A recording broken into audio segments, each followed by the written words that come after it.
मैं कहना चाहता हूं देश के प्रधानमंत्री, गृह मंत्री और संघ प्रमुख को कि किसी गलत फहमी में मत रहना। मैं अपने नौजवान भाइयों से कहना चाहता हूं, आपको तय करना है कि आप गुलामी का जीवन जीना चाहते हो या संविधान के जरिए स्वाभिमान सम्मान का जीवन मिला है उस जीवन को जीना चाहते हो, यह आपको तय करना पड़ेगा। हमने तय किया है कि इन पाखंडियों की अंधविश्वास की दुकान को भी ताला हम लोग लगाने का काम करेंगे। सरकार क्या करेगी? मेरे ऊपर सरकार के संरक्षण में भी गोली चली।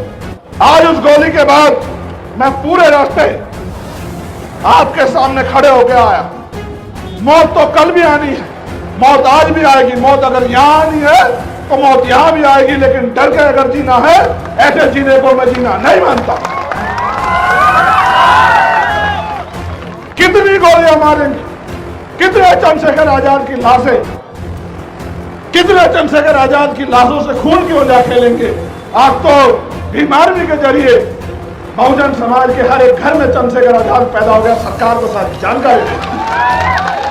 और ये उत्साही भारतीय जनता पार्टी के छदम हिंदुत्व और छदम राष्ट्रवाद का जो झूठ है उसमें, उसके ताबूत में आखिर किल ठोकने का काम करेगा। उत्तर प्रदेश के मुख्यमंत्री लंबे समय तक एक पीठ के पीठाधीश्वर रहे, लेकिन आज वो उत्तर प्रदेश के मुख्यमंत्री हैं। तो अगर पीठ में शक्ति थी, 5 कालिदास मार्ग में मुख्यमंत्री जी क्या बड़ी बात कही है। आज अंधविश्वास पाखंडवाद के नाम पे जिस तरह से महिलाओं का शोषण हो रहा है, कई बाबा हमने देखे कि जिनको बहुत बड़ा गुरु माना जाता, बाद में वो रेपिस्ट और हत्यारे निकले। जिस तरह से धर्म का नशा परोसा जा रहा है, वो एकमात्र उसका उद्देश्य ये है कि किसी तरह से बुनियादी मुद्दों पर चर्चा ना हो। आप उनकी बाबाओं की सभा में भी देखता 90% महिलाएं हमारी रहती हैं। गरीबों को ये लगता है कि किसी धार्मिक स्थल पे जाके किसी बाबा की बात मान के किसी बाबा से उपचार करा के उनकी समस्या खत्म होता है। देखिए, जब हम बीमार होते हैं मंदिर या मस्जिद जाते हैं या हॉस्पिटल जाते हैं? आप बताओ, हॉस्पिटल जाते हैं ना। गरीब लोगों में ये भय का माहौल बना है कि आपकी समस्या बाबा के आशीर्वाद से दूर हो जाएगी। आप कोरोना कॉल याद करो, यही पंडे पुजारी सरकारों से मदद मांग रहे थे कि हमें कुछ घर चलाने के लिए कुछ पैसा दो। अगर आप कैमरा घुमाओगे, देखो शोषितों का सैलाब है ये। तो जहां तक आपकी निगाह जाए, मेरा चैलेंज है, अगर आपका कैमरा कवर कर दे तो आप मुझे बताना। ये शोषितों का सैलाब है चौधरी अमर सिंह के नेतृत्व में डुमरियागंज में। और ये ऐलान ये इस बात का है कि अगर संविधान के विरुद्ध में कोई आवाज उठेगी, उस दमनकारी सोच की आवाज को कुचलने का काम आजाद समाज पार्टी भीम आर्मी के लोग करेंगे। क्योंकि ना तो आजाद समाज पार्टी के लोग CBI, ED, income tax, NIA से डरते हैं, ना पुलिस के झूठे मुकदमे जेल से डरते हैं। उत्तर प्रदेश में भारतीय जनता पार्टी का विजय रथ अगर कोई रोक सकता है तो वो हम है। ये कमंडल की काट मंडल है, पूरा दिन हो गया है। उत्साह में कमी हो, कैमरा जब घुमाओगे तो आपको दिखा दूंगा उत्साह देखना कैसा है। भीम आर्मी के आने से पहले यही नौजवान विश्व हिंदू परिषद, बजरंग दल और उनके हिंदू एवं छोटे मोटे संगठनों में घूमता फिरता था। इसको अपने इतिहास की जानकारी नहीं थी।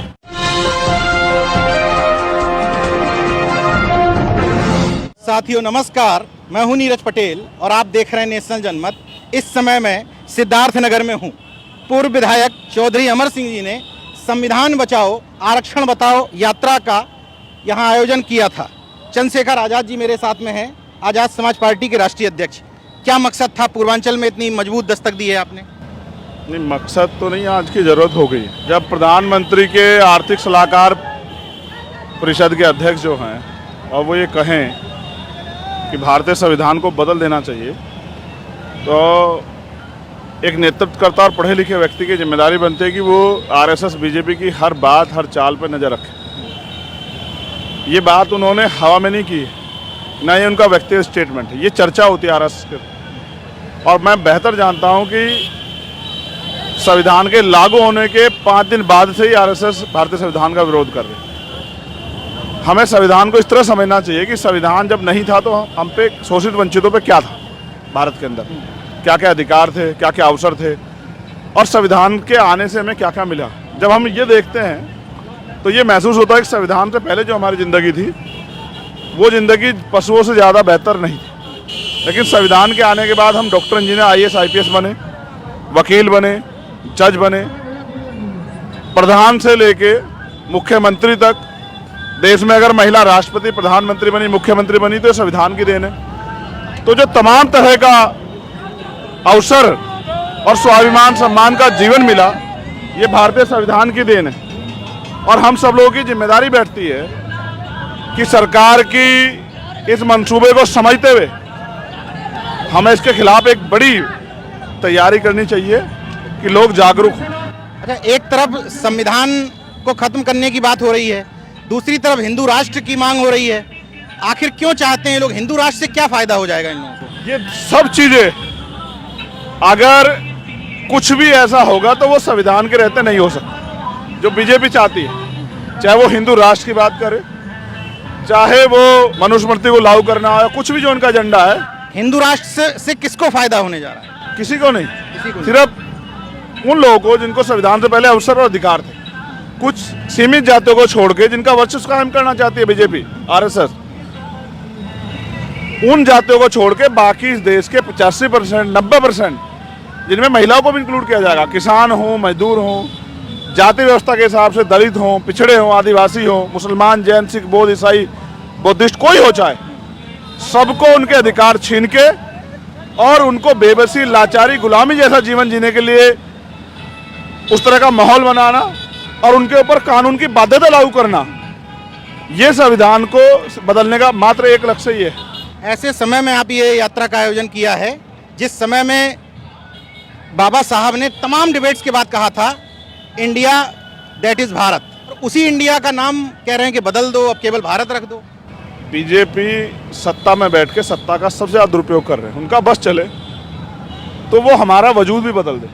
ये तो इस देश में महापुरुषों के संघर्ष की वजह से, मैं अगर नाम लूंगा तो एक बहुत बड़ी लिस्ट है, जिन पिछड़े दलित वर्ग में जन्मे महापुरुषों ने अपनी पूरी जिंदगी लगा दी, चाहे वो अर्जक संघ से जुड़े हुए रहे हों, चाहे वो महाराष्ट्र के आंदोलन जुड़े हुए रहे हों, चाहे वो तमिलनाडु के आंदोलन से, द्रविड़ आंदोलन जुड़े रहे हों, चाहे वो उत्तर भारत में मान्यवर काशीराम साहब के रूप में रहे हों, चौधरी महाराज सिंह भारती के रूप में रहे हों, सर छोटू राम के रूप में रहे हों, वो तमाम संत गुरु महापुरुष जिन्होंने मानवता का राज के लिए, देखो हम दो वाद की बात करते हैं, एक हम ब्राह्मणवाद की बात करते हैं, एक अम्बेडकरवाद की। ब्राह्मणवाद पूर्ण रूप से गैर बराबरी पर आधारित वो व्यवस्था है जिस व्यवस्था में इस देश के शोषितों को कोई भी बुनियादी अधिकार नहीं है, यहाँ तक कि उनको सम्मान से जीने का अधिकार भी नहीं है। अन्याय होने पर न्याय तो बहुत दूर की बात है। लेकिन जो अम्बेडकरवाद है, डॉक्टर बाबा साहब अम्बेडकर का वाद ये कहता है, पहला, भारत में सभी मनुष्य समान है, मनुष्य के साथ मनुष्य जैसा व्यवहार किया जाए, और दूसरा, समता, समानता, बंधुत्व, भाईचारे पर आधारित समाज बने और किसी को बुनियादी किसी भी समस्या की परेशानी ना हो। एक ऐसा समाज जो खुद भी आगे बढ़े और देश को भी आगे बढ़ाए, देश का अंतिम व्यक्ति भी खुशहाल हो, उसके पास सुख सुविधा हो, और जो किसी भी स्तर पर गैर बराबर, चाहे धार्मिक स्तर पे हो, सामाजिक स्तर पे हो, राजनीतिक स्तर पे हो, किसी भी स्तर पे हो, आर्थिक स्तर पे हो, सारी गैर बराबरी दूर हो। ये अम्बेडकरवाद है, ना किसी जाति के पक्ष में ना खिलाफ, इंसानों के लिए इंसानों का वाद। अच्छा, ऐसे समय में जिस समय में सरकार प्रायोजित पाखंडवाद को बढ़ावा दिया जा रहा है, सरकार चाहती है कि धार्मिक चीज़ें आगे बढ़ें, पाखंडवाद आगे बढ़े, कुछ कथावाचकों को पूरा एकदम मोटिवेट करके प्रचारक टाइप का बना दिया गया है। ऐसे समय में स्टालिन का बयान, स्वामी प्रसाद मौर्य का बयान, मल्लिकार्जुन खड़गे के बेटे का बयान, इसको किस तरीके से देखते हैं आप? देखिए, मैं समझता हूँ कि भारत का संविधान, ये जितने भी लोगों के बयान हैं, ये बयान बिल्कुल पूर्णतः वैज्ञानिक दृष्टिकोण पर खरे उतरते हैं। जब हम भारतीय संविधान का आर्टिकल 51 पढ़ते हैं, जो हमारे मौलिक कर्तव्यों का एहसास हमें कराता है, वो संविधान में हमारे मौलिक कर्तव्य हैं कि हम वैज्ञानिक दृष्टिकोण अपनाएं।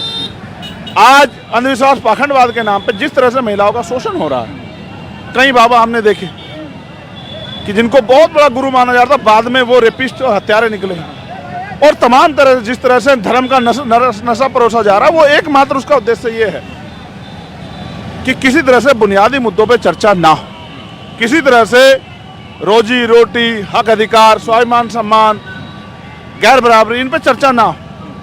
और हम लंबे समय से, मैं उनको गलत नहीं मानता, उनका एजेंडा है, लेकिन ये गलती है दलित पिछड़ों की कि वो अपने खुद को पहले और अपने परिवार को पढ़ लिख के डॉक्टर, इंजीनियर, IAS IPS तो बने, विधायक MP मिनिस्टर तो बने, लेकिन ना वो जिस वजह से वो मिनिस्टर और विधायक बने, जिस वजह से डॉक्टर इंजीनियर बने, वो नहीं समझ पाए, ना अपने परिवार को समझा पाए। और बड़ी बात यह है, आप उनकी बाबाओं की सभा में भी देखता, 90% महिलाएं हमारी रहती हैं, और वो क्यों जाती है नीरज भाई, ये भी समझने का। मैं उस तरह से नहीं कहूँगा, मैं बहुत जिम्मेदार से कहूँगा कि इस देश में जो तमाम तरह की गैर बराबरी है, गरीबों को ये लगता है कि किसी धार्मिक स्थल पे जाके, किसी बाबा की बात मान के, किसी बाबा से उपचार करा के उनकी समस्या खत्म हो सकती है। देखिए, जब हम बीमार होते हैं मंदिर या मस्जिद जाते हैं या हॉस्पिटल जाते हैं, आप बताओ, हॉस्पिटल जाते हैं ना, तो यानी कि बीमार होंगे तो डॉक्टर दवाई देगा और पढ़ना होगा तो स्कूल जाना पड़ेगा। तो जहां हमारी समस्या का हल है, वहां जाना चाहिए। गरीब लोगों में भय का माहौल बना है कि आपकी समस्या बाबा के आशीर्वाद से दूर हो जाएगी, तो वो समस्या के हल के लिए वहां अगर समान वितरण हो जाए, आर्थिक तौर पर लोग पैसे वाले हो जाएं, लोगों को अधिकार मिल जाएं, तो इन बाबाओं की कोई नहीं सुनेगा। आप कोरोना को याद करो, यही पंडे पुजारी सरकारों से मदद मांग रहे थे कि हमें कुछ घर चलाने के लिए कुछ पैसा दो। आप ये सोचो, मैं पूर्ण रूप से जिम्मेदार से कह रहा हूं, वकील होने के नाते, एक आम आदमी भगवान को 10 बार याद करता होगा, लेकिन मंदिर में बैठे पुजारी जितनी बार ग्राहक आएगा उतनी बार याद करेंगे। मगर उनको भी सरकार की जरूरत है और हमें उत्तर प्रदेश सीखना चाहिए। उत्तर प्रदेश के मुख्यमंत्री लंबे समय तक एक पीठ के पीठाधीश्वर रहे, लेकिन उस पीठाधीश्वर रहते हुए उनको तमाम तरह की समस्याओं का सामना करना पड़ा, लेकिन आज वो उत्तर प्रदेश के मुख्यमंत्री हैं। तो अगर पीठ में शक्ति थी तो 5 कालिदास मार्ग में मुख्यमंत्री जी क्या बड़ी बात कही आपने। उनको पता है कि शक्ति भारत के लोकतंत्र ने, भारत के संविधान ने लोकतंत्र को शक्ति दी है, वोट की शक्ति। वो लोग राजनीतिक शक्ति की वैल्यू समझते हैं, हमारे लोग राजनीतिक शक्ति की वैल्यू नहीं समझते। इसलिए ये संविधान यात्रा, भाई आरक्षण कब बचेगा? जब संविधान होगा। वोट का राइटिंग कब बचेगा? जब संविधान होगा। आर्थिक आज़ादी, सामाजिक आज़ादी, धार्मिक आज़ादी कब बचेगा? संविधान होगा। बिजनेस करने का, छोटा रोजगार करने का, डॉक्टर इंजीनियर बनने का अवसर कब होगा? जब संविधान होगा।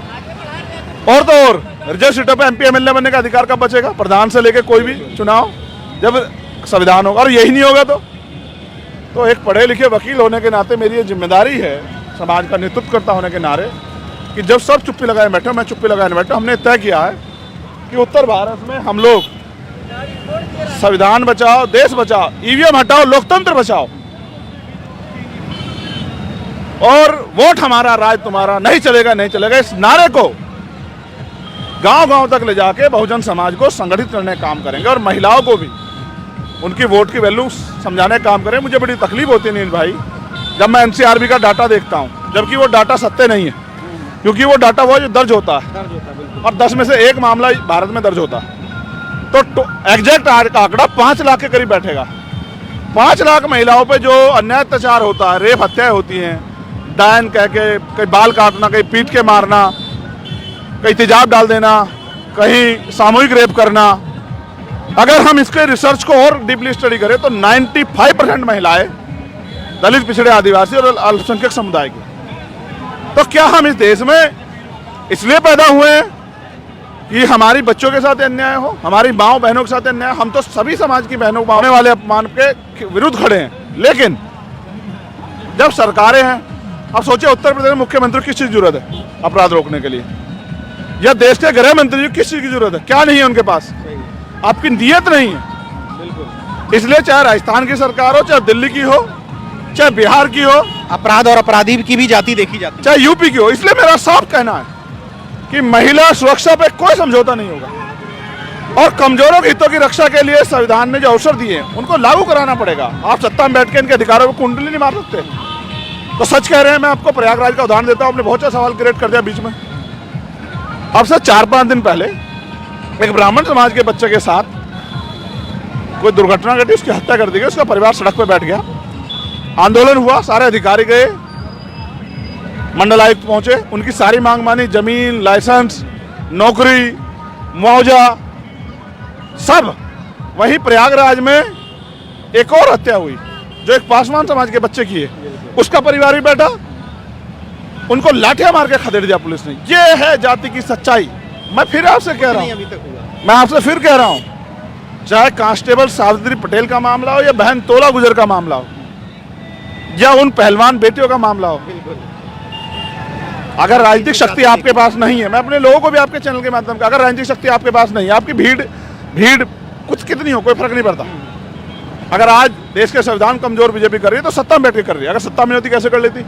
तो मैं अपने लोगों को एक पूछना चाहता हूं कि अगर आप जिंदा हो तो अपने आगे लुटते हुए क्यों देख रहे हो सब कुछ? इसलिए ये यात्रा तो चौधरी अमर सिंह पटेल जी के नेतृत्व में, चौधरी आकिब जी के नेतृत्व में हम लोग इसलिए निकाल रहे हैं, यहाँ के जिला कमेटी, मंडल कमेटी के नेतृत्व में, कि एक संदेश के रूप में कि हमने कमर कस ली है देश के संविधान की रक्षा की, कमजोर शोषितों के मिले अवसर और स्वाभिमान सम्मान के जीवन की, और इसके लिए कोई कीमत चुकानी पड़े। और मैं तो गोली खा के आया हूँ, और फिर भी देखो खुलेआम यहाँ से वहाँ तक एक पुलिस वाला आपको दिख जाए तो बताना।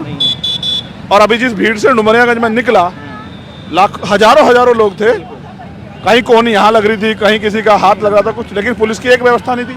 ये बात स्पष्ट करती है कि अगर कमजोर वर्ग का नेता कितना बड़ा हो जाए, चाहे उसकी हत्या हो या उसको कोई नुकसान पहुंचा दे, सरकार को फर्क नहीं पड़ता। सरकार हमें जानबूझ के नीचा दिखाना चाहती है, लेकिन हम इस तकलीफ से सीख ले रहे हैं। अगर आप कैमरा घुमाओगे, देखो शोषितों का सैलाब है ये। अगर आप अपने साथी से पीछे कैमरा घुमाने कहोगे तो जहां तक आपकी निगाह जाए, मेरा चैलेंज है, अगर आपका कैमरा कवर कर दे तो आप मुझे बताना। ये शोषितों का सैलाब है चौधरी अमर सिंह के नेतृत्व में डुमरियागंज में, और ये ऐलान ये इस बात का है कि अगर संविधान के विरुद्ध में कोई आवाज उठेगी, उस दमनकारी सोच की आवाज को कुचलने का काम आजाद समाज पार्टी भीम आर्मी के लोग करेंगे। कोई ऐसी सोच लेके ये सरकार काम करेगी, इनको भी धूल चटाने का, इनको निस्तानाबूद करने का काम आजाद समाज पार्टी के लोग करें। क्योंकि ना तो आजाद समाज पार्टी के लोग CBI, ED, income tax, NIA से डरते हैं, ना पुलिस के झूठे मुकदमे जेल से डरते हैं। शुरुआत कहां से की? आज अमर सिंह जी से पूछो, जेल से की, और उनसे यह भी कहा अधिकारियों जेल बड़ी करा लो। संविधान की रक्षा के लिए सारे कुर्बानी के लिए तैयार, जैसे देश की आजादी के लिए लड़े देश के परवाने। मेरे पिताजी ने बचपन में मेरा नाम चंद्रशेखर आजाद रखा, कुछ सोच के रखा होगा। शायद उनको एहसास था कि एक समय आएगा इस देश में कि बाबा साहब के संविधान को कुचलने का, बर्बाद करने का प्रयास करेगी आरएसएस और बीजेपी की सरकार। तो ये मेरा बेटा खड़ा होकर कहीं ना कहीं छोटा सा रोल एक अदा करेगा, और वही छोटा रोल अदा कर रहा हूँ। एक और बहुत जरूरी बात जो आपसे कहनी है, बिना राजनीतिक शक्ति के बहुजनों का भला नहीं होगा। इसलिए उत्तर प्रदेश में भारतीय जनता पार्टी का विजय रथ अगर कोई रोक सकता है तो वो हम है, क्योंकि हमने एक संघर्ष से दलित, पिछड़े, आदिवासी और अल्पसंख्यक समाज के लोगों में, मुसलमान, जैन, सिख, बौद्ध, ईसाई के दिल में प्यार और जगह बनाई, विश्वास बनाया। और कोई जाएगा तो वो कहेंगे चुनावी फायदे के लिए आया। जब चंद्रशेखर जाकर उनसे कहेगा तो उनको समझ आएगा कि आज खतरा कितना बड़ा। इसलिए मेरी आवाज दबाने बंद करने के लिए मेरे ऊपर गोली चला जाती। तो मैं ये आपसे कहना चाहता हूं कि बीजेपी का विजय रथ, क्योंकि उत्तर प्रदेश से केंद्र की सत्ता तय होती है। अच्छा, इसी से जुड़ा एक अंतिम सवाल पूछ लेता हूं। बीजेपी का कट्टर हिंदुत्व, बीजेपी का छद्म राष्ट्रवाद, ये दो मुख्य मुद्दे हैं जिनको लेकर के वो आगे बढ़ती है। इनको कैसे रोक सकती है आजाद समाज पार्टी? देखिए, कमंडल की काट मंडल है। एक तो हम इनकी पोल पट्टी खोलें, इनको ऐतिहासिक चैलेंज करके, और ये चैलेंज स्वीकार करें जो धार्मिक लुटेरे, झूठे जो लोग हैं, जो कहते हैं कि हम जो है चमत्कार कर देंगे। एक तो इनकी पाखंड की पोल खोल के, और दूसरा समाज को अधिकारों के लिए तैयार करके, क्योंकि लंबे समय से लूटा पिटा समाज आज खतरे को समझ रहा है। ये जो जन सैलाब सड़कों पर खड़ा है भाई, ये इस बात की गवाही दे रहा है कि उत्तर प्रदेश के लोग भी भले डर के साए में हों, लेकिन वो कमर कस चुके कि 2024 में जो विजय रथ जिसकी बात करते हैं उत्तर प्रदेश बीजेपी के लोग, कि वो उत्तर प्रदेश में सबसे तेज चलेगा, उस विजय रथ को रोकने का काम हम लोग जो है उत्तर प्रदेश में करेंगे। अभी तो देखो एक ही जिला है आज, जब 75 के 75 जिले में हम लोग जाएंगे, ऐसा ही सैलाब शोषितों का सड़कों पे आएगा, और सबसे ज्यादा जिम्मेदार रहेगी नौजवानों कंधों पे। तो इसी तरीके से संविधान बचाओ यात्रा और भी जिलों में देखने पूरे उत्तर प्रदेश। अभी ये यात्रा 19 तारीख से मध्य प्रदेश में, फिर 27 तारीख से राजस्थान में। मेरे कंधों पे जिम्मेदारी भी है। जिन गरीब काम करने वाले मेहनती ईमानदार नौजवानों ने मुझे इतनी ताकत हिम्मत दी है गरीब के बेटे को, इस बार मेरा प्रयास है कि उनको विधानसभा उसमें विधानसभाओं में मैं भेजने की मैं मदद कराऊं।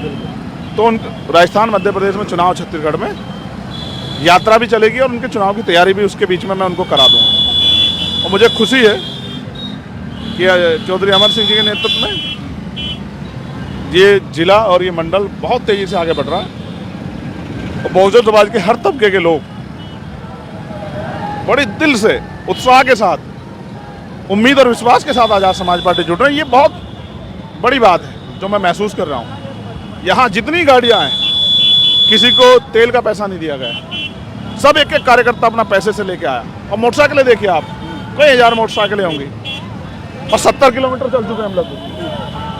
70 किलोमीटर पूरा दिन हो गया है। उत्साह में कमी हो, कैमरा जब घुमाओगे तो आपको दिखा दूंगा उत्साह देखना कैसा है। और ये उत्साह ही भारतीय जनता पार्टी के छदम हिंदुत्व और छदम राष्ट्रवाद को का जो झूठ है उसमें, उसके ताबूत में आखिर किल ठोकने का काम करेगा। जय भीम! ये मैंने आपको इसलिए दिखाया कि आज जो नौजवानों में जोश है और जो उन्होंने कमर कस ली है संविधान की रक्षा की, ये ऐतिहासिक वो है। भीम आर्मी के आने से पहले यही कार्य नौजवान विश्व हिंदू परिषद, बजरंग दल और उनके हिंदू एवं छोटे मोटे संगठनों में घूमता फिरता था। इसको अपने इतिहास की जानकारी नहीं थी। भीम आर्मी आई, भीम आर्मी के संघर्ष से उन्होंने जिस तरह से कैडर के माध्यम से अपने इतिहास को जानकारी दी, आज यही युवा, जिस युवा को बेवकूफ बना के 2014-19 सरकार में, यही युवा बीजेपी के ताबूत में आखिरी कील उत्तर प्रदेश में ठोकने का काम करेगा। ये बात आप याद रखें। मैसेज स्पष्ट है कि सत्ता को अगर जिद है संविधान को नुकसान पहुंचाने की, तो आजाद समाज पार्टी ने भी ठाना है संविधान को हर कीमत पर बचाने की। निश्चित तौर पर ये जो जनसैलाब आप देख रहे हैं, सिद्धार्थनगर जिले में डुमरियागंज लोकसभा जो पड़ती है, पूरा क्षेत्र 70 किलोमीटर का लगभग ये पूरी यात्रा थी। इस पूरी यात्रा में जो जोश, जज्बा और जुनून दिख रहा है, निश्चित तौर पर 2024 के लिए ये एक बड़ा संदेश की तरह है। देखते रहे नेशनल जनमत, जागरूक और सजग बने रहिए। जय विज्ञान, जय संविधान। शुक्रिया।